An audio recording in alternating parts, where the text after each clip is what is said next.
Nkulamusiza konyo yanajo sinzira okuliriza mandu so kinana mwenda akatonyeza biri CBS FM Radio Buganda Radio Sabasajja Kabaka Radio yabavubuka abo mulembo omutebi dakika ziri 13 zokka zimaze kweta kusawa M eyakongeza korona kolwa lero program kirizo bagana koli lunaku lwa kutano nze Kalule Lameka akulamusako bingi bikoza amawulire wano mu ggwanga ne bweru waliyo Banamasaka tubakulisayo n'ababadde Masaka mukulikeyo mukwebaza ko kitibwa Mathias Mpuga Nsamba bigambo bingi bibaddeyo binayongera okulambululwa mu mawulire gaffe ne programs zitali zimu ebweru w'eggwanga bingi bigenda mu maaso mu ggwanga erya Kenya bakyali mu kwekalakaasa lwa misolo egisusse abavubuka bali ku mwanjojo mu kwekalakaasa kuno era bangi bakwatiddwa batemeza amabega amitayimbwa abandi babuse n'ebisago ate bafuuse bakaawu nnyo bwabaddeko omuvubuka munnaabwe myaka 29 afiridde mu ddwaliro mu kibuga Nairobi abasomi bategeeza nti ebiwundu by'amasasi agamukubiddwa gegamuviiriddeko okukkiririzira kumwa naye ng'embeera si nnyangu e Kenya banaasobaga nti emisolo nedda tetugyetaaga tukaluubirira okwebezaawo ate mutwongere emisolo muteekateekayo mweyo okwongera okukuŋŋaanya omusolo omungi bana Kenya banji bakyabiganye ebweru w'eggwanga ebirala bingi gyebiri President wa Russia Vladimir Putin alabudde aba South Korea mbuti bageze ne bazimba akasajja ku mitima ne baagala bawagire olutalo lwa Ukraine nga bajiwe ebyokulwanyisa nagamba nti singa munaakikola tusobola okukola okusalawo okuzibu ennyo ku muyinza okwejjusa ekiseera kyammwe kyonna n'ebirala bingi ebiri wano ne bweru w'eggwanga ababaka ba Parliament abakwatibwa ku nsonga za ssente za Sako nabo leero ensonga zongedde okuwanvuwa bingi nesi tugenda kubigendamu nnyo kubanga sibe tugenda okwogerako olwaleero nina RDC webuyikwe Hajati Hawandege gwe tuli naye mu studios wewaawo nga tumuyunze tusinzira ku teknologiya gwe tugenda okubeera ne mu program essaawa n'esooka twogere ku nsonga z'obuweereza nga bwe butambula ebuyikwe tutera okukuleetera abakulembeze aba gavumenti ez'ebitundu olwaleero tuyise wa RDC twogere ebigambo eby'enjawulo RDC tulamuseeko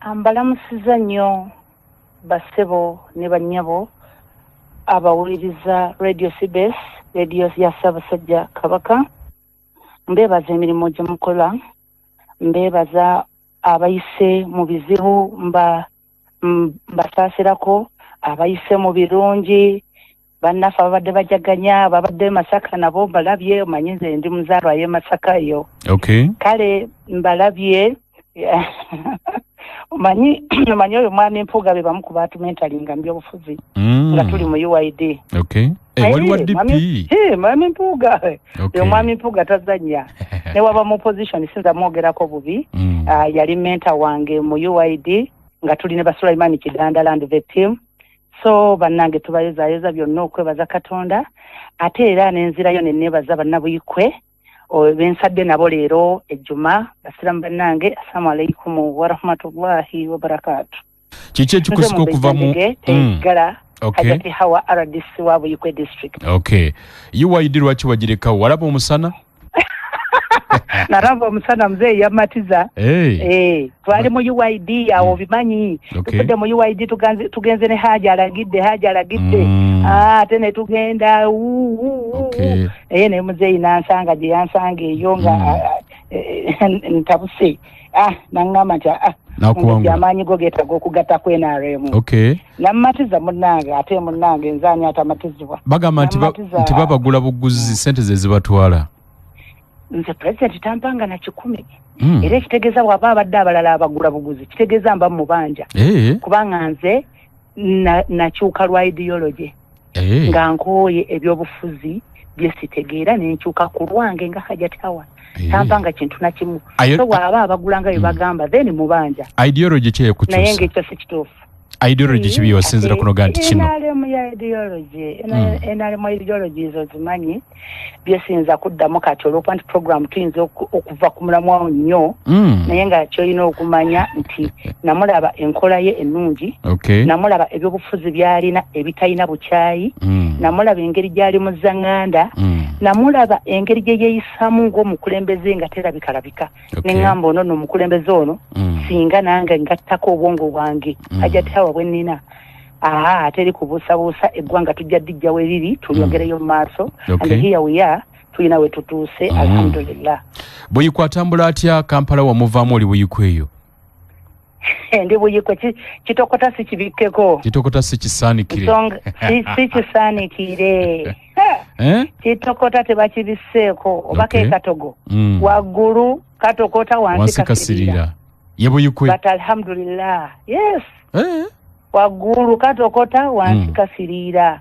Naye ng'ensonga zonna nsonga za ttaka zezitucyankalanya nsonga za ttaka nakulaba ng'olina Minisita Diana Mutasingwa. Nsonga za ttaka olwaleero gw'owangudde n'omusuuza ayinza okukulamu n'omutima n'aguleebeesa n'agutwala mu katale n'agutunda.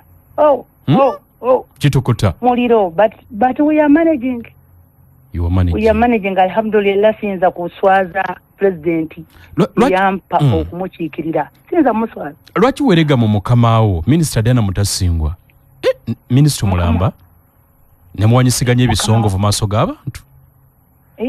Kitegeeza mwami Lameka video tewagiraba kubanga bw'oba wagiraba ensi yonna yonna Uganda yonna n'ebweru yonna banjulira nti saamuddamu kigambo na kimu.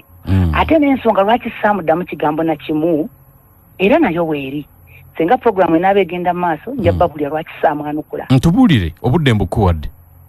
Obumpadde kubanga twakalaba akavidiyo ako kaali ku kyalo Nava ku ttaka lya Kasikisa Raymond Peter Onjiru eyo. Kasikisa Simon Peter. Kiki ekyaliwo ekituufu?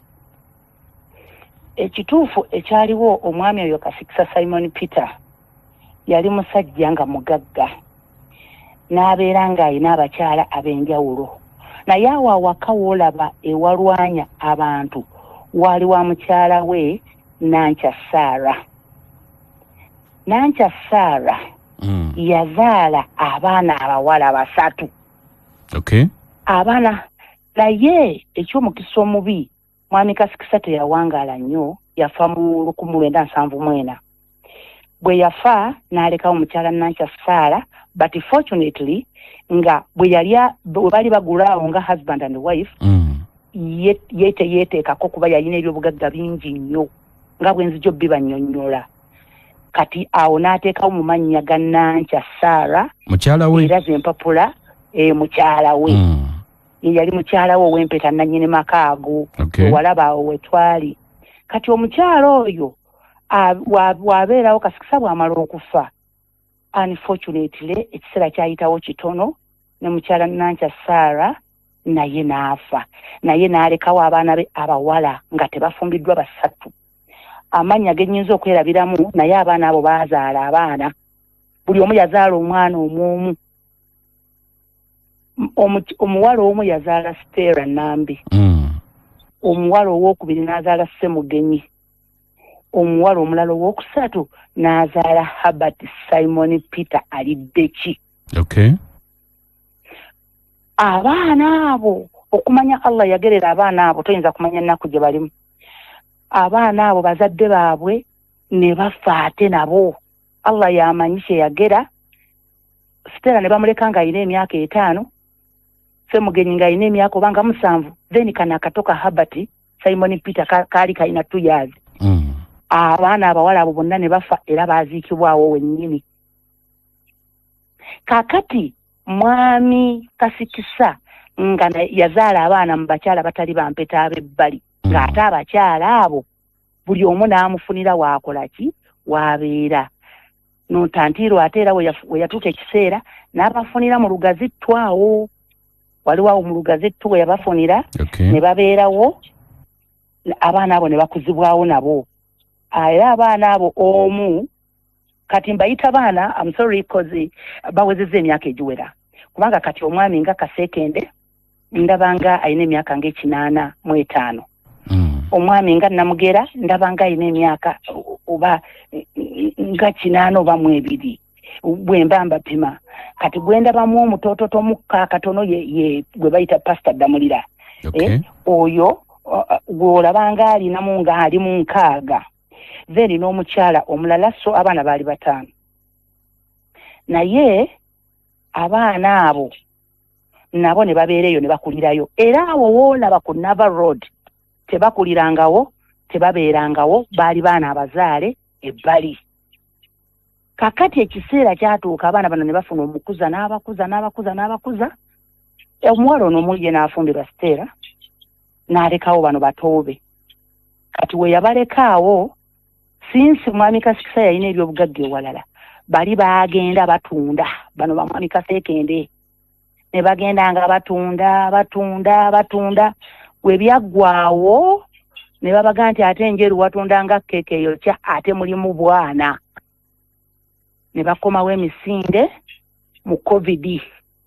ono eyaggwa oyo yali ow'amaanyi oyo ne bakomawo mu covid we bakomawo mu covid obuzibu bwe bwajjira nti president yali agaanye eviction naye bannakigwanyizi bakozesa omukisa ne bagenda ne balumba obwana senga mbadde ku TV naali balabye ebifaananyi ne balumba akakana ka Herbert Simon Peter ne Ssemugenyi ne babuleetera bamafia ne babukuba emigga egy'okwagala okubatta ne bakwata ebintu byabwe ne babikasuka ebweru we babikasuka ebweru abaana badduka ewa Jane Francis Kagayi gwe nasikira nga RDC ne bagendayo ne bakaaba amaziga Jane Francis yazambalira ku mugongo nga nswa n'agendayo enjeru bwe yatuukayo n'avumirira ekikolwa ekyo ye ng'omubaka pulezidenti era n'akwata abaana n'abazza mu ki n'abazza mu nju RDC nsaba kwata RDC anti nakosoka nenkumanyire eno kwata mu katono nnyo zijja obulango buno badakikemu n'ekitundu nkomewo tovaako ku line Manduso ampulirizawo kyali ku Manduso programu Kkiriza Bagaana nze Kalule Lameka ndine RDC Buyikwe Hajati Hawandege twogera ebigambo bingi bye tubadde tulabye Buyikweyo bye twagala tulambule tutandikidde ku nsonga za ttaka waliwo n'ebirala bingi ngenda kuba nayo kutuuka ku ssaawa 2 ez'ekiro Hajati badu kyatuga nti abaana baddukira eweeyo guwaddira mu bigere era naawe bwe yagira n'azambalira ku mugongo nawe watandikira olutalo olutalo we nalutandikira ate nno sinze siruyingidde mu bbanga ddene wano mu gwokuna gw'omwaka guno nga 3 abaana bano bampandiikira ebbaluwa nga basaba obuyambi bwange nange ngatte ku my predecessor Commissioner Kagayi Jane Francis naye nga mu kutandika okuwandiika ng'omwana ono mulwadde emiggo giri gye baamukuba mu covid gyamuvunza mu lubuto in fact ne munne Ssemugenyi kirowoozebwa okuba nti yafa kubanga okuva ku olwo taddanga mu kulabika anoonyako ne baga nti waliwo eyabaga nti oba yamulabako e South Africa nabyo nga tebigatta takuba ekirowoozebwa nti ayinza okuba nga yafa kubanga ne kana akato bambi akasigalawo kano ka Herbert kaavunda mu lubuto kalwala kati we bakatwala mu EPAO ku Jinja Main Hospital nga kalwadde bwe kavaayo ng'embeera mbi sister wako no Stella n'asoberwa ng'ewaka waasula wafunda n'agamba ngenda kulwaliza wa brother wange abantu ne bamugamba ati gende wa Hajati Hawa RDC omubuulire ebintu bino byonna azze omwana mu nnyumba n'ebintu byaffe byonna mwebiri kubanga ebintu byabwe babagoba RDC waabizzaamu forcefully yeeyita keyatteeka oyo Agnes twesiime wallahi yagaana abaana b'okuddamu okulinnya waka ng'ebintu mwebiri mu nnyumba mwebiri nakati sebo mwebiri nakati ebyange byenjogera ne bwenkutwala ne tugenda ne kamera mwebiri mu kisenge awo wolaba baali bakoona nga bateekawo oluggi abamu kye balowooza nti eviction ebintu by'abaana mwebiri kati ono Stella Nambi agamba nti Hajati Hawa atuyambe omwana ono mulwalize ewaka wetuzaala wetubeera najja bwe yatuuka n'ayagala nkolerewo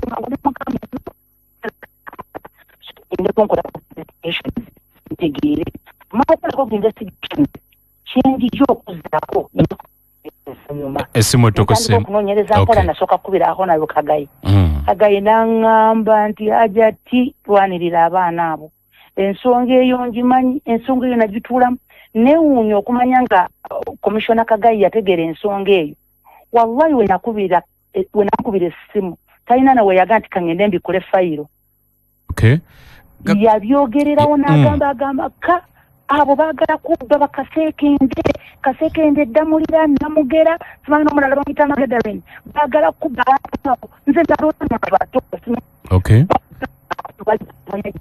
RDC yes ani abawadde emitwalo ebiri omuyambi wa Honorable Diana omuwala gwe bayita arrest obukakafu obulina ngaazibakwasa oli RDC anti njogedde ku radio waba teyakikoze agenda kuntwala mu kooti eyo program temugirikodinga byonna butambi busigale mumugambe nti Hajati Hawa ndegete yeggala omumbejja akugambye nti abawadde ennaku 3 between today and Monday okujja okuneetondera okulaga obutali bumativu kyabuntu wanje okulaga obutali bumativu kyabuntu tuyagala abantu bakwemulugunyeko point weeri ekisookerwako baweebwa emmotoka president yabawa emmotoka taxi UAY 194E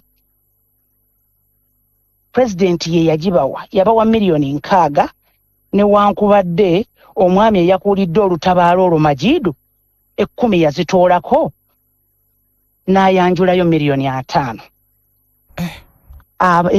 anti njagala mbyogere ensi yonna ebitegeere egaane kulowooza mbu nno ebyo bye babadde boogera eby'ettaka nti bye bituufu kaakati omwami Majidu ettakisi eyo we babeera nayo bagikuddemu ebyuma mbayise ku ofiisi emirundi egiwera tebawulidde nemba nenya era president yabongera taxi endala ne bakola ensobezi ezimu president yayongera n'abagulira taxi endala UBB 070 W president era yagigula n'agibawa ne bagimismanaginga ne bagaana nga okuwaayo essente mu bannaabwe era oyo Godfrey akimanye gwe bayita Gaza so abo omukyalo omuyambi wa Honorable Diana beyakoze eki beyagenze n'amanya nti bali aggrieved era babadde mu motoka UBD 752I ey'omwami Kamagala ow'embikko ekolerawo ku Nairo obwedda buli atuula esitagwawo emitwalo 2 akuwa emitwalo 2 n'akuwa ekipande n'akuwa emitwalo 2 n'akuwa ekipande n'akuwa emitwalo 2 n'akuwa ekipande so abaami bano njagala okubategeeza nti mwenna mbamanyi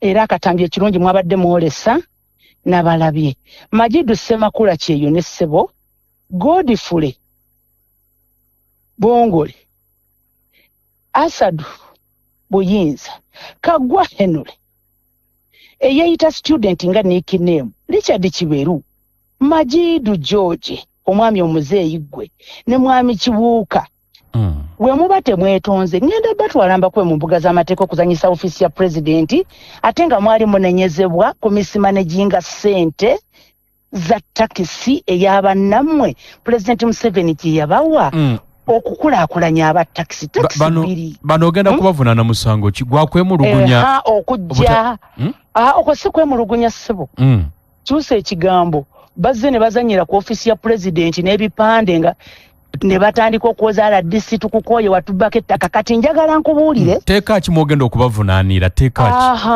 kakati etteeka mwengendo bavunaanira ekisooka okweyita kye batali nti babbibwako ettaka ng'ate bavuzi ba taxi ate nga n'ensonga za taxi ate nga bamismanaginga essente za mukama wange president Museveni ze yabawa okwekulaakulanya ekyokubiri kyenja okubavunaana okutwalira amateeka mu ngalo n'okwekalakasa kwennyini tebakkirizibwa naye olw'okuba nategedde nti bambi mwalimbiddwa nze mbayise okujja okuneetondera nze nkyali RDC Wabuyiko era ndi mu office ate ne nannyini takisi eno mwami Kamagala wakoze ensobi mwami Kamagala olwaleero oli musajja omuyivu gwensinga okwekakasa takisi yeno senga yasanzeyo resistance ne bagyokya Senga yasanzeyo resistance ne bajocha wali badde ogamba otya. Toyanziza nnyo. RDC. No driver we. Bada okimanye ebbanga lyonna nkukwatiridde ku bizibu byo mu taxi. Toyanziza nnyo. So njagala ekyo bannayuganda bakitegeere nti nno abo tebaabadde bantu abalimba mbu bababyeko ettaka balimba. Toyanziza nnyo. Akadde kadduka ensonga nno mbadde njeru mu paaka wali wanje. Mbadde n'ensonga endala naye akadde ndaba kandeseewo ebyokwerinda mu kitundu bagamba nti bikulemye ebyokwerinda mu kitundu ababbi bangi babba ne waya z'amasannyalaze ne bazibba omuluka mulamba. In fact waliwo n'emmotoka Subaru gye baayokezza ewammwe eyo. Nenga baga nti hajati gwo kulira ebyokwerinda n'ebyokwerinda mu kitundu biganye bwe bagamba. Ebyokwerinda tebiganye. Tulwanyisizza nnyo aba vandalizing infrastructure zaffe naddala mu kitundu ky'Engogwe. Tugezezzaako bakansala b'Engogwe embeebaza nnyo okuba nti mulwanye mubadde nga mutubuulira era tubadde tubakwata but still era mu kubakwata waliwo obuzibu obuliwo. Ate nze ebyokwerinda sijja bidiscussingira wano.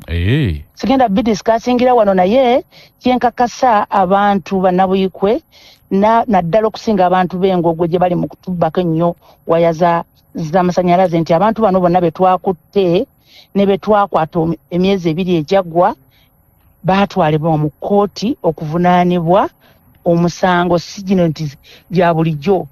Vandalizing infrastructure, that is sabotage. Tukuvunaana gwa terrorism.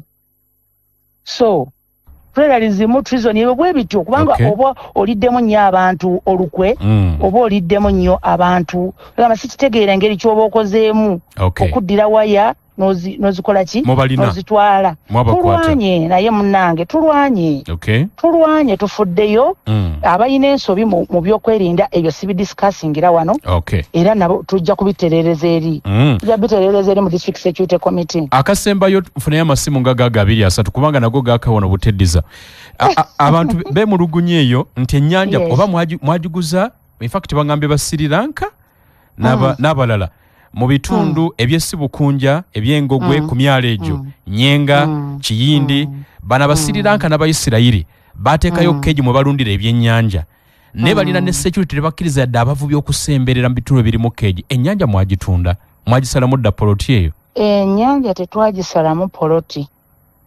naye enkola eyo ya keejezi mu buvubi oba mu department ya fisheries twali tulowooza mu kusooka nti ejja kuyamba nnyo abantu baffe okwewala obubenje bw'ennyanja kubanga baagwanga nnyo mu nnyanja ekiro era ne tufaayo nnyo okulaba nti abantu abo abajjanga ne projects ezo ennene baasookanga kusomesa ba local people engeri gye zikozesebwamu era ne ba local people ne babagamba nti ayinza okuba n'obusobozi obutono asobola okukola ki asobola naye okwenyigira mu kukozesa keejezi ezo. But unfortunately buli wabeera ekirungi wabaawo ekibi era mulimu abantu abakyamu era besinza kuddaano kwogerera wano nti baatandika ate okulowooza nti omuntu bw'agenda okuvuba ng'alinaanye keegi ebyennyanja biyinza okuva muli oba n'aggyayo ebyennyanja ekitali kituufu. Ensonga eyo bwe nagitegeera abantu b'Ekindi munjulira nakuba meeting Ekindi nekuba meeting Essibukunja ne mbabuulira nti tewali agenda kuddamu. In fact nze nagendako ku Yalero gimanyi gyeri nagendako ku Yalero be bakyasinza okuba ne cages ne mbagamba nti byonna mukoze investment si tuziraba naye tetwagala mukwate baana baffe. Ne bagamba abakola bwe bati ne bwe bati babitunyonyola.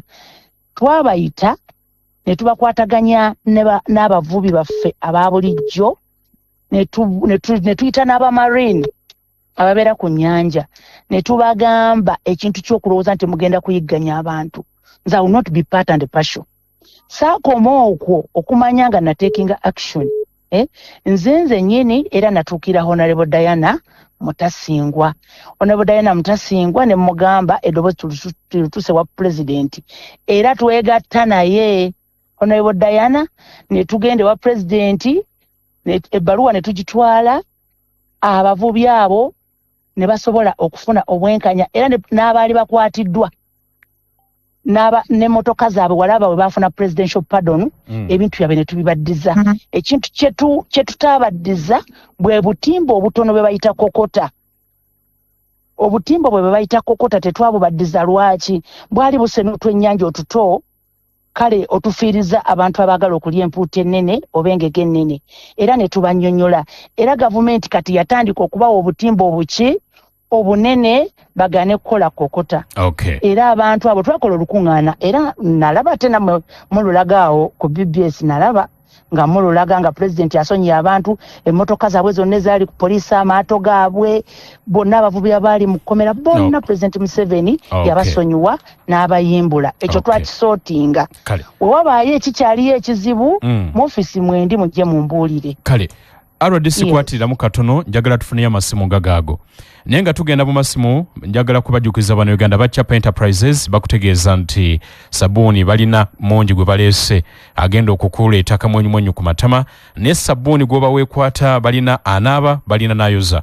Sabbuuni kateezo ow'omuteegulidde erinnya ye Jama White Washing Bar Soap yasinga kati sabbuuni yenna ali ku katale atukuza nnyo engoye ate era mweweevu mu ngalo alina akawewa kalungi tagwere na mangu. Jama White Bar Soap ye sabbuuni asinga obulungi mu Uganda yonna ate ne bbeeyi esoboka naddala mu mbeera eno gye tulimu ey'ebyenfuna ebizibuzibu. Ate sabbuuni gw'olina okunaaba n'otaddamu kulowooza ku sabbuuni mulala bamulina naye mu bika eby'enjawulo mu buwoowo bw'enjawulo okusinziira gwe kyoyagala. Balina Lanzo Bathing Soap ali mu bikanga Lanzo Bubbly Blueberry ne kubeerako Lanzo Vanilla Spawberry, Lanzo Ice Cool Menthol ne Lanzo Antibacterial. Sabbuuni wa Jama Washing Bar Soap ne Lanzo Bathing Soap asangibwa amaduuka gonna ne supermarket wonna w'ogenda gwe gamba bugambi buli w'ogenda nti njagala sabbuuni wa Lanzo. Njagala Lanzo, anaaba Lanzo, ayoza Lanzo. Buli kimu kijja kutambula bulungi. Njagala kutegeeza banaffe ba Tabula Properties Limited, kampuni batunda mayumba n'ettaka ery'ebyapa ate nga bya bwannannyini. Balina estate nnyingi omuli Mwera Phase 2 Estate ku Hoima Road okuva ku $17,000,000. Balina Gobero Lutisi Estate $14,000,000. Balina Bakka Bulondo $16,000,000 okutuuka ku 2. Balina Nkowe $18,000,000 okutuuka ku 25. Namusera $3,000,000 okutuuka ku 4. Kikandwa $15,000,000 okutuuka ku 18. Bombo $15,000,000 okutuuka ku 17. Katende $13,000,000 okutuuka ku 15. Amasannyalaze n'amazzi weebiri. Ebbeeyi ejja mu nsawo yo genda mukwano tandike ku kibanja mpola ezisimbi bajja kuzikwata osonde mpola mpola okutuusa lw'onoomalayo. Oyinza n'okubakubira ku ssimu ne mukwatagana bw'obanga tonnaba kutuuka ku ofiisi yaabwe wali enansana ku masitoowa n'osooka n'okuba essimu eri noti 7 noti emu 94 2 noti 3 oba noti 7 noti emu noti 5 4 6 4 mujja kukwatagana bulungi ensonga zitambule. Kankujjukize ne Ryan Air Cargo bano bakugu mu kutikka emigugu okuva e China bakozesa nnyonyi tebayita ku mazzi tebayita wa bakozesa nnyonyi emigugu bagijja e China, Turkey ne Dubai ejja group eginese kinoomu ne bagireeta wano e Uganda. Bakuguliza ebintu okuva mu katale bakunoonyeza akatale k'ebintu byagala okugula bakutambuza okuva ku kisaawe okutuuka ku woteeri n'okuva ku woteeri okutuuka ku kisaawe okwonga kwose okukutambuza mu butale obw'enjawulo. Bakufunira invitation letter era basobola n'okukuguliza tiketi. Balina n'abakuvunulira oluchina ng'ogenze mu katale baweereza ssente eriyo gw'oyagala okugulako ebintu banga bakikola ku bwereere kati n'ogwo omusuubuzi beeyune onyumirwa empeereza yaabwe etasangika. Basangibwa ku BBC Building Room N212 opposite Bank of Africa Nabugabo Street. Esimu eri noti 74 noti 152 331 oba noti 762 799 885. Kwatagana nabo mukwano oleete maali nga tutawanye na kutambula oba kulinnya nnyonyi. Hajjati hawa nkyamulina ku ssimu kafuneyo amasimu gagaago tuwayemu naye mu mubuuza ebibuuzo bimwagala abantu kule. Hajjati nja kusaba onootinga ebibuuzo nga 345 kugenda ku byanukula omulundi gumu.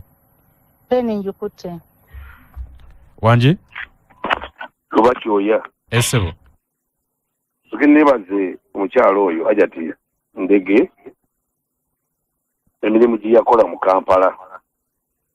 Mwami Lameka nja kino kikakasenze omukyalo oyo Hajjati Ndege yali mu Kampala wano awali state empitirivu naye nga alwanirira abantu b'owino nga omukyala obiri mu nnyo mukulu Lameka nga abakulu abala bali kushaba yali kushaba nga ye alwanira abasoboza abanaku mu wino babanga ajati ndege nawo bali namugenyi nga yali mu kuwesereza omu Kampala eza kushaba mu wino katale atali ezo omukyalo mu buyikwe awo sikiza bulungi ninja kubuzamu mama ajati ndege obadde olina obutakanya n'omukyalo Diana Mutasingwa kubanga ng'egiyazeemu najjanga FTC ategera President Museveni ate office agigale ate ogamba n'office mwoli senzigale wembuliza maama ajati ndege mukyandege no omusale gubayita Kakande Inusu ndaba mukama wammwe ne Diana Mutasingwa ali mukama wammwe era office kyagirimu otogirimu kubanga minisita yagamba ogenda kuva mu office butereevu nze kwebaza nti wakolera Kampala ebirungi era nsaba abantu bebuyigwe wakiri toyanza wangi Mwami Lameka esebo kuweereza ggwanga Uganda n'Obuganda esebo Tata John nga bulijjo ndi mugenzi wa Honorable Minister Princess Pacis Namuganza minisita w'ettaka avunaanyizibwa ku mayumba ajati mulamusiza ne mwebaza njatusaka engalo era mwebaza okuvaayo okulwanirira abantu abanaku tumwenyumirizaamu naye ekizibu nze bwe nakiraba we kyava ekitiibwa kya RDC kyafa era aba RDC edda baalinga tubenyumirizaamu nga b'amaanyi baloba RDC okuba nti aboolubatu be bayamba abantu abasinga obungi be bafuuka babbuloka amataka babeera mu nkaayana z'amataka kati abatuuze ne babeera nga tebakyabakkiririzaamu kyobola nti ate minisita ate babakkirizamu era walaba minisita bwe yajja ng'abatuuze bo bamukkirizamu n'obwekyo President Museveni ngaffe abakuwagira ofisi ya RDC gizeemu amaanyi bave mu nkaayana z'amataka kiyambeko okuba nti babeera n'ekitiibwa mbaagaza bimunjagaliza wanje Joli njagala kusembyayo eno wanje ebo njagala kuweereza esebo leka bisilubinga mbeera namuŋoona mukama mulungi njogera n'omuntu gwe mmanyi ajja ati awa mumanyi bulungi era nze namuleeta mu byobufuzi nga tukyali mu FDC ne bakyuka lw'embeera eyaliwo ndowooza ne basalawo bagende eyo era namugamba ebyo ojja bisanga kasita ogende omwami oyo akusindikire ono n'olaba ate ono kaakati mu kyonna Lameka omukyalo oyo ewo bulyawo ng'ebintu abitegera kwali twabiranga naye mu FDC nga mukyala mukozi naye njagala okutegeeza madaamu nnyabo tebakutandiseeko togenda kumalako nabo wano mu Uganda bw'onobanga oli ku kikuufu tibula ofiisi genda owummule mukama basaasire kyazirubingera mungona kuba mukulu Lameka nga maliriza RDC genda obeetegereze bo badiringira mu mataka okolera President Museveni abadde waatya kyazirubinge namuŋoona kale hajati eddakiika tukozesenga emu ku kitundu neyanziza gyo neyanzige mwami Lameka nsooka omukubi eyasoose ng'abuuza mwami Lubakyoya sebo neyanzege okuba nti mwansema mu Kampala okulwanirira omuntu wa bulijjo nendeka ssente nembeera ku b'obutale nembalwanirira abowino nembataasa ku Kusaba Suzani ab'Enakasero nembataasa ku Farida Kimuli wonna nga bwe nakola n'abatakisi bonna ne bakolamu omulimu neyanziza ombuuziza n'oŋŋamba nti kubombya ne mukama wange Haji Yunus Kakande ne Honorable Diana Mutasingwa ntegeeza abatuuliriza Mutasingwa oba kirimu kulengeza wadde okwebuula wabula mukama wange kwabo ssebo mwami Lubakyoya ye Haji Yunus Kakande ye Secretary Office of the President amuddirira gamba nti Honorable Mary Babalanda ye immediate supervisor waffe ngaba RDCs ffenna so mwami Lubakyoya ekyo nkikuzeemu era nkwebaza okunsima ekitiibwa kyaba RDC kyayiika oyo wakubiri Tatarona Tatarona neyanzege nti abayamba ogambye abamu batono abamu RDC bafuka ba blockers nze let me tell you Tatarona n'abatuuliza bonna abawuliza ba CBS nti ba RDCs ebiseera ebisinga batemebwako ebigambo naddala ababbi b'ettaka tulina challenge nti twafuna presidential directive ng'egamba nti tulina okulaba nga tutuuza ne tumediatinga ensonga z'ettaka n'okuprotectinga ow'ekibanja obutava ku kibanja kye ow'ettaka amugobye omulimu gwe tukoze obulungi toyanza nnyo RDC balwanyisibwa. Then Charles Ruvinga sinza butamwogerako comrade Charles Ruvinga okyaliyo n'abe namuŋŋoona ntegedde mwami Charles ongambye nti nagamba ekituufu waŋŋamba naye nze nkolaganye nabo bulungi era President Museveni ne bannange bonna abalala naye buno babuyita tukiyita job hazard. Job hazard zizijja ne mucrashinga ne banno oluvannyuma ne mukola. Toyanziza nnyo. Manyi tujja kukkaanya ne Honorable Diana. Toyanziza. Kufuna yaki manyi nti sina musango. Kale. Ne yanzege. Batulabira bebwikwe. Nsibula abatuwuliriza. Kale basibula abatuwuliriza eddakiika zimpeddeko. Mwenna mbasiibula nga mbategeeza nti nkyali mu office nga RDC wamwe nkyakola emirimu gyange bakama bange tebannaba kumpa bbaluwa yonna eŋŋa nti Hajjati Hawa Fuluma office. So nkyali mu nkola era n'olwaleero lwonna mbaddemu naye ne mmala ne ŋŋenda mu jjuma. So n'abatuwuliriza mwenna mbeebaza okuwuliriza leediyo y'obujjajja Ssaabasajja Kabaka awangaale. Toyanzega mpuliriza ye mubaka wa President mu disitulikiti y'Buikwe Hajjati Hawa Ndege RDC weeyo. Ebigambo bibadde bingi era bingi byogerwa n'endooza ekyo kivudde mu kamwake bina byetwogere bivudde mu kamwake. Tujja kwongera okulondola ensonga eziri mu bantu kubanga ffe tuliwo kulwa abantu okumanya ebitunga bwe bitambula. Katumulemu katuno nina wano mwami Kisomo Sebeno yatusedda owa Hope Organic Limited mu ssaawa eno gye tulimu eyabwavu mpologoma Hajjati Hawa Ndege mukomezaawo ensonga z'Buikwe ze tulondedde mu ssaawa esooka. Kankomewo 89.2 FM. Toyanziza nnyo St. Peter's SS Bombo Kalule muzira mubazira wa radio eno Kyabasa. Temwerabira nti ate olunaku olw'enkya radio eno mazaalibwa gaayo eweza emyaka 28 ng'eyugumya amayengo g'ebyempuliziganya CBS myaka 28 olunaku olw'enkya. Muzira mubazira ono y'omu ku bazira oba ku bantu abayimiriddewo olwa radio eno. Essomero lino erya St. Peter's SS Bombo Kalule yawangula okubeera omuzira era n'awubwa ettaka n'alitandika. N'olwekyo byemu ku bibala akayimba ako bokalaba kakujjukiza bingi. Njagala kubasaasirako abantu Mutetema kiteetaaga n'ebitundu ebiriranyeewo. Namuganda wange ntegeezezza nti waliwo senga Nakayiza Lucy takirambudde Mukama amujjuludde mu bulamu bw'ensi. Abadde abeera Mutetema awo n'ewalala Mutetema kiteetaaga Lusanja n'ewalala senga Nakayiza Lucy takirambudde Mukama amujjuludde asuubirwa ayinza okuzikibwa ku Sande naye bina abategeezebwa. Twagala kubasaasira ku nnyo mwenna kitalo nnyo kitalo ddala. Musawo eno ey'okubiri bwavu mpologoma nina Kisomo Sebbenoni wa Hope Organic Limited. Kisomo sono yakuguka mu bingi mulimisa naye atamanyi nnyo obulimi obw'ennyaanya n'ebiringa ebyo. Kisomo sesooka otulamuse. Abatuwuliriza bassebo ne bannyabo mbalamusizzaako era mbaagaliza programu eno ennungi. Bitambula bitya eyo? Bitambula bulungi ssebo. Hope yani? Hope Organic kitongole ekyavaayo okutunuulira Munnayuganda abadde abuliddwa ekiddako kubanga ssaawa zino buli muntu oyinza okusanga nga buli muntu ali mu kye bayita crossroads mu bintu by'obulimi nti omuntu abeera awo n'atamanya kiki kiddako naye yo Hope Organic egamba nti ku magezi kwetandikira okuwa omulimi oyo abakola ki aba ayagala okulaba ekiddako oba ekipya ekiddako mu by'obulimi. Nina gwe nali naye bamuyita mwami Bikopo weyo waffe mu kyalo Kiyoganyi. Bikopo nangamba nti ennyaanya kye kirimo omuntu kyayinza okuyita mujuna. Namujuna abamu bakiyita mujuna kati gwe kise namujuna nti kikujuna mu mbeera yonna. Yes. Ennyaanya ogyogerako ki?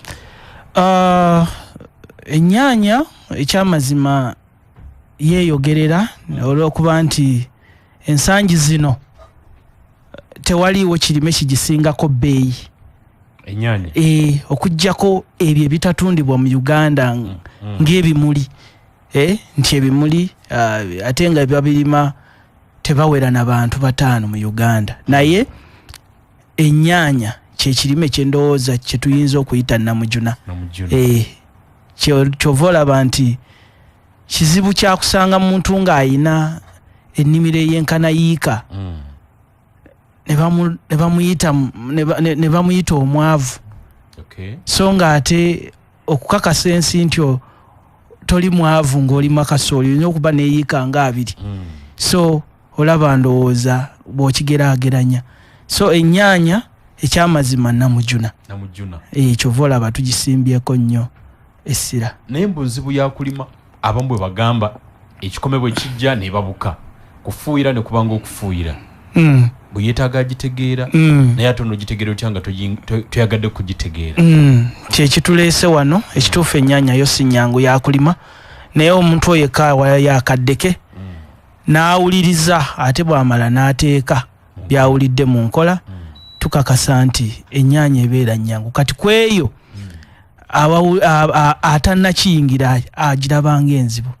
Pozi n'oyo atambula nga tasomye bupande bwayo era ajja kunnyonnyola nti ennyaanya nze yankuba n'engwa wansi. So anaalima ennyaanya awuliriza nnyo ate era abamwegendereza bw'ateeka ebyo byawulidde mu nkola ennyaanya kiba kuzannya n'akwagala. Ekikuleseza olwaleero nayogere ne mukyala Flora nti bannapeosa n'abawuliriza baffe twetaaga bwe tubawa omusomo gw'ennyaanya gujja kubakola bulungi ennima y'ennyaanya naye nga tugenda kuba bangi tebamanyi na nsimba yaayo tebamanyi akatale kali luddawa tebamanyi ndabirira yaayo naye n'ekisinga obukulu nnyaanya ky'omuntu gy'alina okusimba. Well kankiviire ddala waggulu nga bw'oyogedde nti okusingira ddala ekisinga obukulu nnyaanya ki. Ekyamazima ebintu ebisinga obungi kati oba mulunzi wa nte oba mulunzi wa nkoko oba mulimi wa mmwanyi olina okwekakasa ekika ky'ogenda okusimba. Ebiseera bino tulina ebika by'ennyaanya bingi ebiri katale era tugenda okwesanga nga ebika bino bituyiwayo nnyo bitandika bulungi naye bituyiwayo nnyo mu tayimu ng'ate bitandise okuteekako entengo oba ze bayita entontogolo. Tugenda okwesanga nga ennyaanya bw'ebanga erumbibwa kiwotoka weesanga nga oyinza okufiirwa ebitundu nga 6 ku 65 ku buli 100. Teebereza walima omusiri oba walima yiika y'ennyaanya. Yiika y'ennyaanya nno eri equivalent kyenkana ku yiika ku kisaawe ky'omupiira. Neteebereza nti amakkati gawotose kiwotoka kye bayita tomato wilt disease.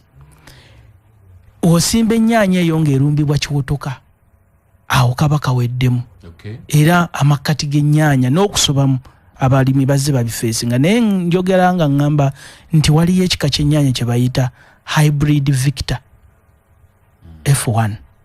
Hybrid Victor F1 yes kakati hybrid Victor F1 tewotoka ate kati ekiseera kino waliwo n'obuzibu bw'akasaanyi. Bw'ova mu kuwotoka ate waliwo kye bayita akasaanya ke bayita tita absoluta oba tomato leaf minor. Weesanga nga ako kasobola okuleetera omuntu we yali spendinze shillings 50,000 ng'ateekawo shillings 8. Naye ekyo kyogera kinene nnyo ku muntu eyalimye ebikola ebiri mu 10. Omuntu yalimye ebikola ebiri mu 1,000 naye nga buli waateeka 50,000 ateekawo we yalitadde 50,000 ateekawo 8. Kitegeeza kinene nnyo ku mulimi kubanga tutunuulira ng'abantu babagamba nti eddagala bwe riti tugambe eddagala erimu dimethoate tukozesa 30 mils mu 20 liters n'osanga oli ng'adaabolinze ebipimo ebyo. Kiba kitegeeza nti ecupa waba yagigirayo ku 3,000 bw'adaabolinga kiba kitegeeza nti yeetaaga ecupa 2 buli we yeetaaga emu. Oba okitegeera kakati tugenda okwesanga nga bw'otafuna nnyaanya eri resistant ku mbeera eno nga bw'ogiraba oyinza okufundikira nga ssente zonna wazikola ozitwalira wadduuka. Kyekifudde ennyaanya dynamics ezo ezifudde ennyaanya okubeera ekirime ekyenjawulo. So nga ate era kyekigitwala n'okubeera ey'ebbeeyi. So ennyaanya yonna anaagiyingira olina osooka n'ogyetegereza kubanga erimu kye twaligambye obwegendereza obuyitiridde. Bw'otakikola ojja kubanga ayingidde amatatu. Game of probability. wano olya wano tokola ki naye ng'ate woba weetegereza bulungi osobola okubeera 99% ng'okakasa nti ennyaanya eno kye nnasiga ngenda kijjamu n'okukirawo so kyekyenjawulo ekyo ekiriwo mwami Rameka. Yes, ampuliriza Emmanuel Sokoli, njagala kusooka nkujjukize nti Davis and Shatleaf balina Dayleaf irrigation systems ezesigika okuva mu kuntono ezawaka n'okutuusa kunene eza woteeri, malwaliro, farm ne walala. Bakuzimbira system okusinziira ku mulimu gwe weetaaga okugikozesa n'okugikuteerayo ne bagiteekayo. Dayleaf irrigation pump ez'amafuta, eza solar n'ez'amasannyalaze bazirina ne borehole pumps byonna weebiri. Balina drip irrigation kits n'ebigenderako nga sprinklers, misters, forgers, sprays n'ebirala. Balina pump controllers ne control panels ne remote monitoring system, pressure tanks, overhead tanks ne water systems. Balina Dayleaf water meters, digital ne prepaid water meters. Balina water system accessories eza boreholes, ball valves n'ebirala bingi. Davis and Shatleaf bakuteerayo system ez'amazzi nga beeyambisa abakugu baabwe kubanga babalina mu bungi ate ne bazirabirira kyoyinza okuyita technical support okumala akaseera.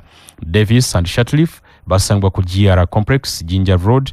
Balina n'amatabi agawerako gamange nakasero ku Seroma Shoppers Top Plaza, balina ku Shawuliyako ku Nabugabo Business Center, balina Jinja Road branch okulirana Nema, balina Mukono ku luguudo lugenda ku offices za Lands, balina Jinja City ku Cleave Road, ne babera n'embala ku Balia Mall, ate ne mu maduuka aga hardware gonna okwetola eggwanga ebintu byabwe osobola okubifunayo oba n'ofuna engeri gy'okwatagana nabo. Essimu n'okosobola okukuba mu kwatagana butereevu gw'omusuubuzi nawe ayagala okugula obutereevu gye bali. Bakubire ku noti 323 34 6 noti noti 323 34 6 noti. Dayleaf, dependable quality affordable products. Nayoga nti gwalina ennyumba z'abapangisa bitawanyamu, olina apartments, arcade, mall, offices oba maduuka naye ng'oba okoye ebizibu mu kubanja abapangisa weekwate Just to Let Real Estates. Bano we bali okulaba nga ofuna ssente eziva mu bupangisa ng'ozifuna omulundi gumu. Kino kijja kukuyamba nnyo era kijja kukusobozesa okwekulaakulanya. Tomala biseera ng'ogobagana n'abapangisa kubanga balina obukugu mu kubanja abapangisa wamu n'okulaba ng'ekizimbe kyo kisigala mu mbeera ennungi ddala. Just to Let Real Estates basangibwa na Jera Bulabira 2 Road. Oyinza n'okubakubira ku ssimu muwuliziganye mangu eri nooti 759 65 33 8 oba nooti 787 5 33 8. Bakubire mukwatagana obudde nga bukyali oleme kulwawo mwanange bakubanjiza ensimbizo ate godde wali olate. Aba Conversion Feeds bategeeza abalunzi b'enkoko ez'ennyama mwenna nti babaleetedde akalungo Intraco Concentrate katabula mu mmere ya nkoko. Ez'ennyama kalimu calcium ayamba okugumya amagumba, kalimu bipimo ebituufu era kalimu ebipimo ebituufu bya proteins ne vitamins ebiyamba enkoko zaffe okukula obulungi. Kayamba enkoko obutafulumya kalimbwe mubisi ennyo. Kino kiyamba nno okukuuma ekyumba nga kikalu bulungi ate ekiseera kyonna. Enkoko eridde emmere omuli akalungo ka Intraco tefuna masavu mangi agayinza okugireetera endwadde. Enkoko bwe zirya emmere omuli akalungo kano zikulira wamu era ne ziba zizitowa kyekimu. Enkoko eziridde emmere omuli akalungo ka Intraco mu ssabbiiti 5 zokka ziba zitowa okusukka kilo 2. Conversion Feeds basangibwa ku head office yaabwe ku ploti 5 oba ploti 5 Coronation Road Old Kampala oba ku matabi gaabwe okwetola eggwanga. Okwanguyirwa obakubira ssimu ne muwuliziganya. Eyaabwe eri nooti 782 82 nooti ne 8 oba nooti 7 7 2 64 era muba mukwatagana bulungi nnyo.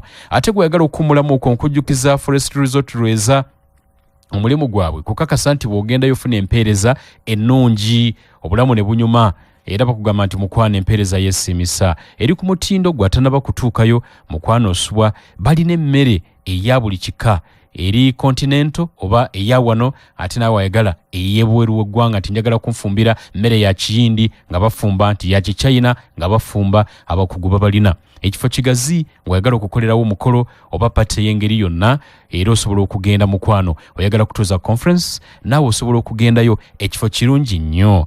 Abakulu bano aba Forest Resort Lweza balina birungi byerere ewazanyirwa abaana ekifo weekiri swimming pool weeri kugamba ekinaaleka ki balina ekibira kino osobola okugendayo n'omwagalwawo ne mugenda ne mudigiddamu ekisomose n'okwata mwana muwala ne mugendako mu kibira ne mulaba ensonga nga bwe zitambula ensonga ezo nazo tezibeera mbi omukwano ne gudda bujja abali ebweru ng'oyagala okuwumulamuuko mukwano nawe osobola okugendayo butereevu n'owummulako nga oli ku Forest Resort Reza byonna birungi bakubire ku simu mukwatagane eri noti 7 noti 8 bitana 21 Rwenda 95 oba noti 778 333 486 basangibwa Lweza ku Entebbe Road nga tunatuuka ku mafuta ga gas nga odda ekajjansi ojja okubasangaawo kale buli kimu kirungi oyinza n'okugenda ku mutimbagano www.forestscaperesort.com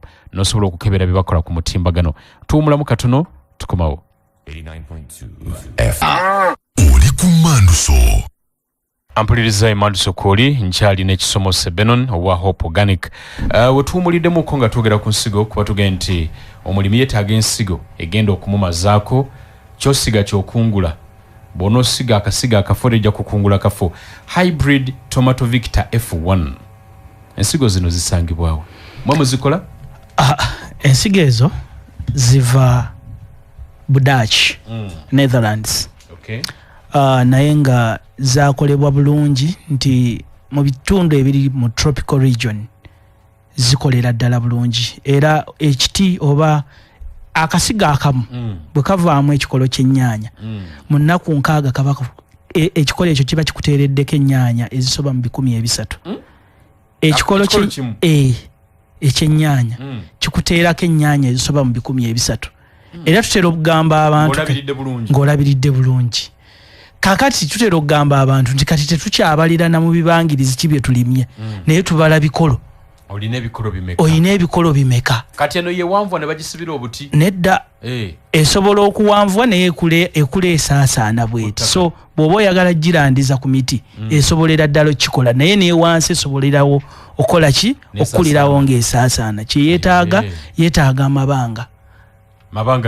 amabanga waakiri yalibadde wano okuva ku kinnya okudda ku kinnya yeetaaga fuuti 2 ate okuva ku layini okudda ku layini yeetaaga fuuti 4 kubanga esaasaana fuuti 4 kintu kinene era bw'otazikiwa oba ojja kuba gwe ogikotogedde ate naawe weekotogere kakati okuva ku kinnya okutuuka ku kinnya fuuti 4 okuva ku layini okudda ku layini kakati ky'ojolaba nti abalimira mu eka ebejja kuwa ply ezitaka wansi wa 15 under good management muyiika kati teeberezaamu omuntu ali eyo ennyaanya saawa zino obaga nti ennyaanya yakkiridde mu nnaku zino ebekkirira mu 35 buli ply singa erinnya ne mu 6 tugiwulira neffe tugamba nti katugitundire ku 30 kiba kitegeeza nti omulimi agenda mu miliyoni 45 muyiika kati nitugamba nti neba n'abasobola akatono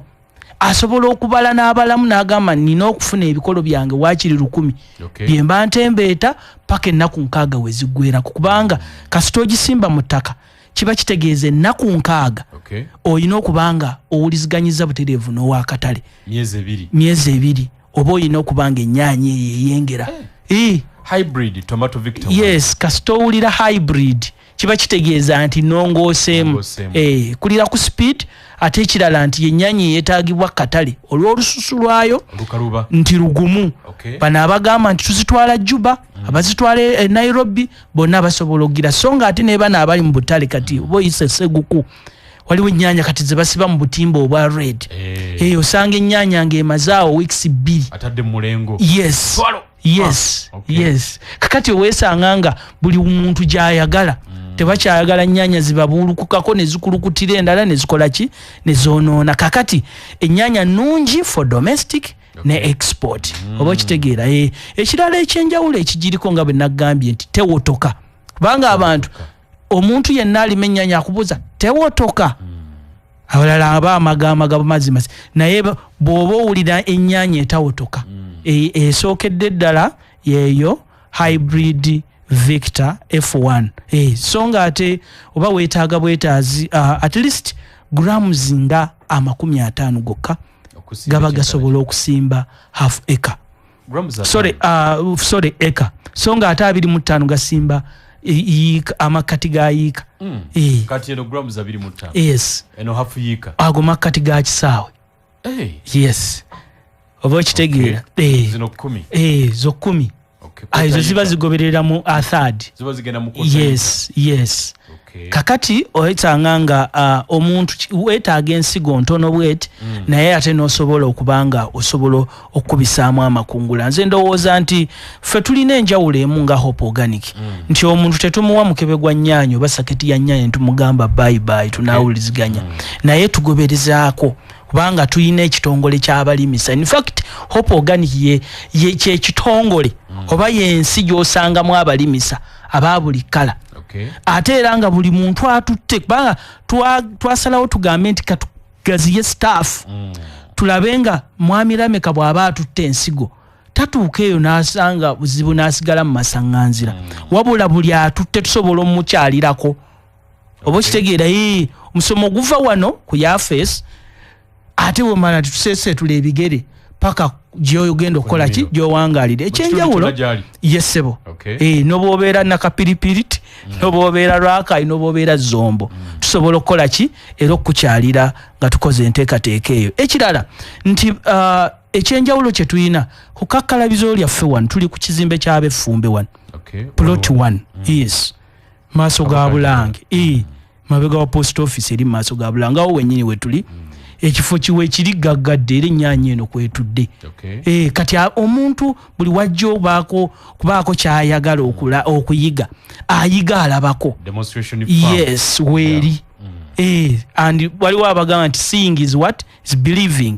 Kasita olabako obwa nti oli asobola okunyumiza nti nnyaanya eno ebala nnyo nga bwe yabalirawa ne kati ono bw'ajja n'alabako kikyekola at least amaanyi gamuddamu. So nga ate abalimira ku small scale n'abalimira awagazi byonna ebagasa kyenkanyi kubanga ntunuliramu waliwo abaagala okulima zino ez'okubifugi abaagala okulima ez'omu compound abaagala okulima ennene oba kitegeera. So yotunulira nga ennyaanya ffe valinga ku buli muntu. Ate n'ekirala lwaki twogedde nnyo ku nnyaanya eno nti ekiseera kino kye tugendamu oba kye tulimu olwedde tuli mu gwa 6 tuyingira gwa 7 tutunulira nga waliwo akeeya okuva mu mwezi guno oguddako paka eri mu muwakanya. Kati ebiseera ebisinga omuntu ayina amazzi oba anasobola okusembeza amazzi we gali ennyaanya yeetaaga amazzi ga mulundi gumu mu wiiki. Yes teyeetaaga mazzi ga buli lunaku buli luvannyuma lwa nnaku 7 katugambye nti weetaaga ennaku 6 naye mugundi mu nnaku 6 mulimu ennaku mulimu interval 8 ez'okufukirira osobola okuteeka ekibalo kiba kitegeeza nti ono amazzi na bw'aba abadde atidde kosti yaago bw'aba ayina engeri gy'asobola okugatuusa ku nnimiro akwata ekibalo n'abala emirundi 8. Sometimes otunulira omwezi ogw'omunana singa gukusanga amazzi go nga ebiseera ebisinga oyiza n'okufuna omukisa kuba neekeera kubanga bagiyita ogw'omwezi bakuyita muwakanye n'atandikirawo oba yes meaning gyoyiza okufukirirako omwezi gutya gumuwozeezo nga sabbiiti 4 oba kitegeera. Kakati tugamba abantu bano nti tubateekateeka nga twagala okulaba nga osobola okukyusa obulamu nga tolinze na sizoni eri kubanga sizoni eri abalima bangi naye kakati wano bwe mulimanga muli batono kiba kitegeeza nti kati omulimi ye king waliwo mubeera nga mwenna muziyiye mu katale kati wali customer yabeera king oba kitegedde. So embeera eno twagala tulabe nga tugiseeseetula buli muntu abeeko obusobozi obulima ennyaanya kubanga demand bwetunulira statistics zetuyina tulaba nga Uganda eyingiza rather efulumya oba ekungula emitwalo 375 ejja ttani. So nga ate tutunulira esente gundi ezo bwe tuzicompressinga ne tuzizza mu eka ziba eka ng'omutwalo gumu 9 sorry mulu kumulwenda kiba kitegeeza nti square miles nga 3 Uganda zerima ku nnyaanya buli mwaka. oba kitegeera square miles nga lukumulu enda oyogera square miles nga 3 kiba kitegeeza nti yinka nga lukumulu enda Uganda zerima naye nga tunuulira production eri wansi nnyo comparinga ne Misiri kubanga yo Misiri olw'okubeereraanye wali ku Europe Salabusazi wali ku Suez Canal ogenda okulaba obukadde 6 n'ekitundu Misiri bwefulumya yika no nga production per year tani obukadde 6 n'ekitundu naye ate Misiri yensi eri mu ddungu eri mu musenyu eri mu bikinti yo Misiri ebimu ku bintu byegula ng'ebimportinga n'ettaka erigula naye ffe tuli kwano buli kimu almost kyabwere ntero gamba abantu gye mpangaalira eyo nti Uganda yensi eri mu greenhouse of its own naye bali bonna ennyanya bonna bagirimira mu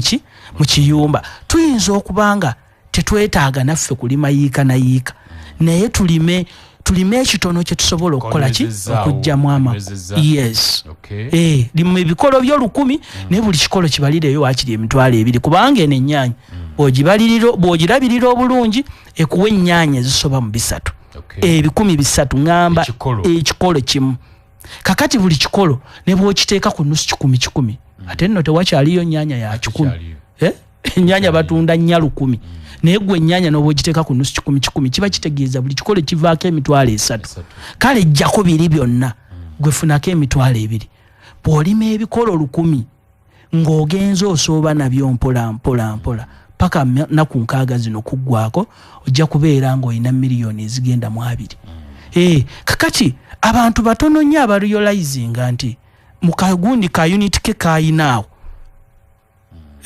ka 10 ku 10 miliyoni 2 zivaawo manyi nabagamba nti ennyanya ya bbeeyi n'okusinga ettaka kwetudde abamu ne bakiwakanya kubatu bw'ogenda mu masoso g'ebyalo yiika eri ku miliyoni 15 awalala zikyali mu 10 naye ate ku ka unit aka 10 ku 10 bw'okatembeeta obulungi kasobola okufunira ate yiika ekisukka mu yiika so katwagala abantu bano batunuulire ennyanya eno ng'ekirime ekyettunzi kikyasinze okuba ekyettunzi kubanga kyekirime ekikyasinze okuba ekyettunzi nozzaako omuceere ndowooza amayirungi awo gegaddako muceere tetugendayo kakati hybrid tomato Victor F1 muziina wano kabaka njagala tuzirina ssebo lwaki abantu bawa essimu yo enamba y'essimu abajeetaazi bakukubire butereevu bafune ennyanya ngenda kubawa ennamba eno era nga mujja kutusanga awo wennyini mabega wa post office ku kizimbe ky'abefumbe mu Washing Bay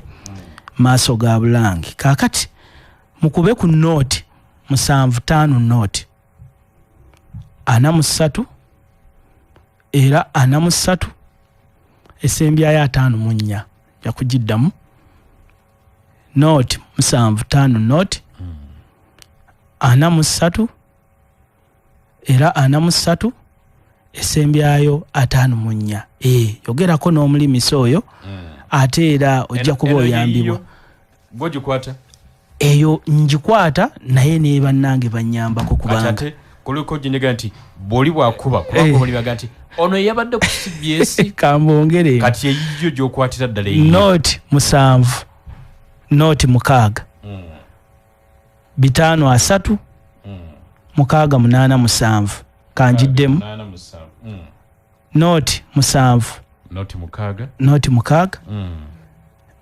5 note 6 kambawe neyo ku mmeeza eri note 2 note 9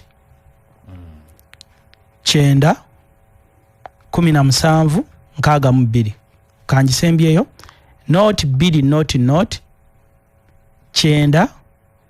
17 eyo yakumeeza era office zaggaddewo obudde buzibye naye enkyo osobola ogikeererako yokwata eyo ye ya note 7 note 6 5 yes 6 yeyo omulimi sakisomose eyo sebo kati yo baba singo kwekwata nendala banazikuba sebo neyaziza nnyo mukadde wange ampuliriza oli kumando so dakiika zitambulirira akadde keeyerayera mpolampola bwe katyo nenjagala kujjukiza nti tulina bingwa jangu ewandiise mukwano ovuganye mu bingwa ebirabo bingi ebyokuwangula n'olwekyo tulina bingwa toto w'abaana bato bingwa extra bavuganyiza mu bibinja ne tubeera ne bingwa w'amabingwa awo nno gy'omu nga weewulira obumanyi era n'ovuganya mu nteekateeka ojja ku masengere wano weewandiise ku reception y'amasengere ku reception ya CBS ku masengere weewandiise ensonga ozeetabemu butereevu. Abakyogero products bakola ebizigo ne sabbuuni ebyakyogero ne bakujjukiza gwe nti ekyogero habo jerry ne kyogero habo soap bisangibwa mu maduuka gonna ne supermarket wonna mu ggwanga ate ne mu kikubo mu Kampala osobola okugenda mukwano n'obifunayo. Bategeeza abantu mwena nti balina n'ebika by'ebizigo ebiwerako mu katale. Balina n'ebizigo nga kyogero habo jerry, balina kyogero habo soap, waliwo kyogero vitamini E kya pinki era ne babeerayo ekyo kirimu ekizigo ne sabbuuni. Kyogero cocoa butter jerry ne sabbuuni naye gyali. Kyogero aloe vera jerry ne sabbuuni gyali. Kyogero non perfumed jerry ku lwabo abatayagala buwoowo gyali n'endala nnyingi oba n'ebikebera bye balina bingi. Bifune ku dduuka erikuli okumpi, supermarket, mu kikuubo ne ku mmotoka ezibitambuza. Essimu k'obafunira eri nooti 754 55 72 3 oba nooti 392 17 68 72 ojja kubanga omanya ebisingawo. Kisomose nga tugenda okukumulamuko ennyaanya eno mugirina wano wokka oba abalimi abali mu bitundu ebyesudde nga Mubende, Masaka ne wala kuliko basobola okugijja? Saawa zino tukola enteekateeka okukolera buli ekisoboka okulaba nga ennyaanya eno esobola okutuuka mu bitundu by'eggwanga eby'enjawulo, naye ku saawa zino amaanyi ge tutaddeko nti tusobola okukola delivery. Saawa zino ekyali ku kitebe ekinene ekya Hope Organic, naye nga tukyakola kaweefube yenna okulaba nga masoso g'ebyalo bonna basobola okugisanga mu points ez'enjawulo. Ajetaaga kuba simu oba mbalala yes, muweereza. Yes, bwe tutyo bwe tujje tukola era nga tukakasa nti esobola okutuukako kubanga ekitongole ekidelivalinga omulimu kigukutte kannabwala. Okay, ampuliriza katukomewo 89.2 FM Kumanduso. Ampuliriza Manduso kuli dakiika tubuza 12 ndine mulimisa Kisomose Benon okuva mu Hope Organic Limited. Tuli ku bulimi bwa nnyaanya, tunoonya ogagga wadde otya wejja otya mu bwavu, kiki kyokoze okwerwanako bwavu mpologoma bw'oterwanako ekulya. Kugamba bulijjo nti omuntu gw'oliraanya ogw'otunuulira yalimu obugagga bwo tomunyaga, naye ye engeri ssente zo zaalina ozimuggyeko otya. Bw'aba yeetaaga okulya ennyaanya girime ogimuguze. Bw'aba yeetaaga ki gw'oliraanya oyo gw'otandikirako okukuŋŋaanya obugagga bwo era yalina akataleko akasookerwako naye tambuza obwongo mu ngeri entuufu ojja kuganyulwamu nnyo. Nga tujaguza emyaka 50 I&M Bank twanjudde enkola za tekinologiya ez'enjawulo okusobozesa bakasitoma baffe okwanguyirwa empeereza yaffe. Bakasitoma baffe bonna abakozesa Mastercard bafuna ennyongeza zino wammanga nshuwa y'obwereere nga bagenda ebweru w'eggwanga naddala nga batambulira ku visa eya Shingen. Okusalirwako ku tiketi z'ennyonyi n'okukozesa ebisenge ebituulwamu ku bisaawe by'ennyonyi eby'enjawulo. Okusalirwako ku woteeri nga Serena Group. Okusalirwako ebitundu 25 ku buli 100 buli lw'ogula ebintu ku Jumia. Sikala esaliddwako oba esasuliddwa ebitundu 75 ku buli 100 ku matendekero aga Unicaf. Bakasitoma baffe tubaaniriza okukozesa ekyuma kyaffe ekya digital pod. Kisangibwa ku Kingdom Kampala. Kino nno kikusobozesa okutereka ssente okutuuka ku kawumbi kalamba essaawa yonna buli lunaku nga okozesa ATM card yo. I&M Bank on your side. Banka ya I&M erungamizibwa ekitongole ekya Bank of Uganda. Sente z'abakasitoma zirabirirwa ekitongole ekya Deposit Protection Fund okutuuka ku bukadde bwa siringi bubeera 10 bwokka. Omulimi Omulimu gw'obulimi n'obulunzi gulimu ebisomoza bingi wadde nga tegufuna kiralu okugeza embeera y'obudde embi omuli ekyeya enkuba ennyingi ennyo oba kibuyaga biyinza okwonoona ebirime byo wamu n'okutta ensolo zo. Okwewola ssente mu banka n'oziteeka mu bulimi oba obulunzi naye olw'ebizibu ebiteebereka ate nazo ziyinza okufiirayo. Ebizibu bino byonna n'ebirala bingi osobola okubivunuka singa ofuna insurance y'ebyobulimi n'obulunzi agriculture insurance. Gavumenti ya Uganda etaddewo enkola abalimi n'abalunzi mwe bayinza okuyita okufuna insure eno mu bwangu ddala. Tuukirira insurance company yonna ekuli okumpi webuze ku nkola ya agriculture insurance osobola okukola okusalawo okutuufu. Obubaka buno bukutuusibwako Insurance Training College of Uganda era bakugamba nti ensonga zino zikwatire ddala bulungi osobole okuyambibwa. Mulimisa Kisomose akadde kawedde tusigaze eddakiika ziri 8 nenjagala tunywerezemu ensonga nga zizo. Ensonga esooka bibuuzo. Watugambye nti ennyaanya eno eya hybrid tomato Victor 1 bw'oba osima ebinnya okuva ku kinnya okutuuka ku kinnya fuuti 2 okuva ku layini okudda ku layini fuuti 4. Wano babuuzizza Kakande Benoni ali Mityana nti mu kinnya nteekamu ennyaanya emu oba nsimbululizamu ennyaanya 2 mwaga amabanga. Mu kinnya bateekamu ennyaanya emu kubanga bw'oteekamu 2 ate awo oba ogenda kuleeta ziba zijja kufuuka za mugotteko nnyo kifuko nnyaanya emu mu mabanga ago. Then ekirala nti tewali kirime kirimibwa kati ensangi zino ebisinga obungi kuba kugimusa era abambagamba nti ng'ogenda okusimba sooka mweni pike oba nakavundira ku hybrid tomato Victor 1 kiri kitya? Ekyenjawulo nti hybrid ziwulira nnyo ebigimusa ebinnansi oba bye tuyita ebya nakavundira. Kati okusingira ddala buli alima ennyaanya eno eya hybrid Victor F1 tukusaba nti waayo obudde giwe kye bayita kalimbwe w'enkoko. Kalimbwe okusingira ddala ow'enkoko ezibiika kubanga owa broiler naye tumutunuulira naye bw'omugeraageranya impact gy'aleeta ku nnyaanya bw'omugeraageranya n'ewezi n'ezibiika eba ekubisaamu eba ebala nnyo okusinga oli. So mukozese nnyo manure ate era n'ekirala ti production eno gye mbagambye nti box 150 mbabuuliddeko bubuulizi naye waliwo abasobola n'ogitwala paka mu box 108 paka mu box 2. That is nga ogiwadde era kalimbwa amala banga kati ffe tubala ensawo 10 mu buli eka rating yaffe eri ku eka nti ensawo 10 bw'oba osobola oziiwa mu yiika y'ennyaanya egundi eno boxes zino ojja okuba osobola ozaachivinga naye olw'okuba nti kalimbwe teyeetengeredde katono nnyo mwami Lamek tugamba nti bino ebiba bibulamu waliwo ate ebigimusa ebirala nga bayita biopower starter avujjirirako kalimbwe oli kubanga kalimbwe alimuko ku nsibo alimu ka starch ndiko kasobola okubanga kawanirira kino ekigimusa kyoyiyeeko ekigimusa kino ekyobuweke kyoyiyeeko ekya biopower starter na ate biopower starter abantu bamanyi nti nno buli kigimusa ekyobuweke nti nno kiri artificial no waliwo ekiri organic si buli kigimusa ekyobuweke kiri synthetic waliwo ekiri organic ate bw'ova kusimbisa biopower starter then olina okusimbisa olina okukoola ne biopower extra eyo wiiki yakubiri kubanga eno ennyaanya speed yaayo mu sabbiiti ey'okubiri oba olina okubanga ogiyiwako kye bayita biopower extra.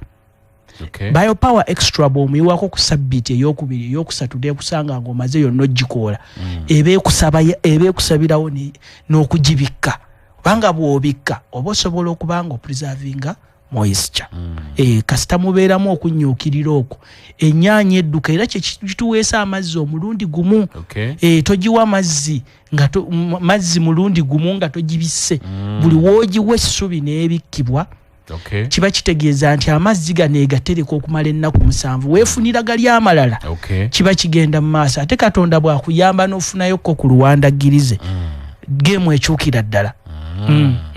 Atasobola kubikka biba bikusaze. Atasobola kubikka ekyamazima nti obojja kaluubirizibwamu obojja kaluubirizibwamu ate kunkuba okwenkuba ate bw'oba tosobola kubikka okwenkuba oba olina zikuumira ku buti kwokka kubanga ogenda okusanga ennyaanya nnyingi osobola okufiirwa buli nnyaanya 10 osobola okufiirwa ennyaanya 6 bw'oba tewabikka kubanga ennyaanya n'okunnyuukirira kuno okw'ettaka tebikwatagana era wava kalusambulira avunze ennyaanya zonna n'osanga nga ku ntobo zigenze zikola ki zivundirira kati okujjako ng'olina za kumiti nga ogenda zikola nga za kumiti kubanga eno esobola okubeera determinant oba indeterminant nti esobola okubeera ku miti esobola okubeera wansi kyonna ky'oyagala ky'ogikola kakati kalimbo ono njiwa mu buli kinnya oba nsasanya busasanya mu nnimiro tulina akakodyo nno ku YouTube kwe tuli abanagenda ku mukutu gwa Benon Kisomoso omulimisa oba Hope Organic Farm TV byonna mujja kuba mubiraba tulina enkolo y'okusima obusalosalo tetukyasima binnya bino nga abasimanga obunya bw'obummonde osima kasalosalo nga bolaba asima akagundi akabibiro kakati bw'okasima bw'oti n'okaggusa muno mu gundi mu trench omwo mwogenda oyiwa kamaniwa kiba kitegeeza nti bwe bbanga bwe liyitawo maniwa ono asobola okuba nga atabagana bulungi n'ettaka zaani nga wali w'okola sport bw'oyiwamu ng'oyiwewe mu kali ka sport oba akannya kokka n'ennyaanya obulamu bwayo bwetooloolera mu kanyaako kokka naye wano bw'osima kano akagolomolo ogenda okulaba ng'ennyaanya bw'eba eteemirandira egiteera mu ziri fuuti 4 kubanga wagiwa ekyanya ekikola ki ekisaasaanya emirandira bwe nsima akagegere kano ennyaanya nayo mwegisimba mwetadde kalimbo kubanga ogisimba wali mu kigimusa mwetandikira kalimbwe nga mutabudde n'ettaka naye ate waliwo n'ekiseera kituteetaaga namutabuliramu kubanga bw'omusimba sabbiiti 3 emabega bw'omuyiwamu sabbiiti 3 emabega gwe n'omulekaawo automatic agenda mu butonde bwe agenda atabagana naki kubanga mulimu ensiriŋŋanyi mulimu amagongolo mulimu enkulunga masa byonna bw'obunyenyenkulu ebibeera omwo byo nga bikola omulimu gw'okumikisinga tewali kisinga ekyo ate bwe mbanga nina busabwa nte obusabwa ente ekyomutawaana ekiriwo ojja kulaba nga ennyaanya eno tegimusa obulamu bwayo bwonna ate sizoni eri eddako oba oliba osimbyewo kasooli oba oliba osimbyewo mboga ate bugimuse nti rate of release of nutrients engeri gye butaamu ekiriisa tekapapa so nako kaba kabulimu ekiriisa naye kalwawo ekirala ekiri ku mutawaana gw'obusa nti oba obujje ku lubungo ku ntuuma eri emaze season 3 ng'etonyebwako enkuba mukoka yatwala amaduudu ojja gasanga okwo ensugga nga byonna byanywererera obusoobo so mwegendereze nnyo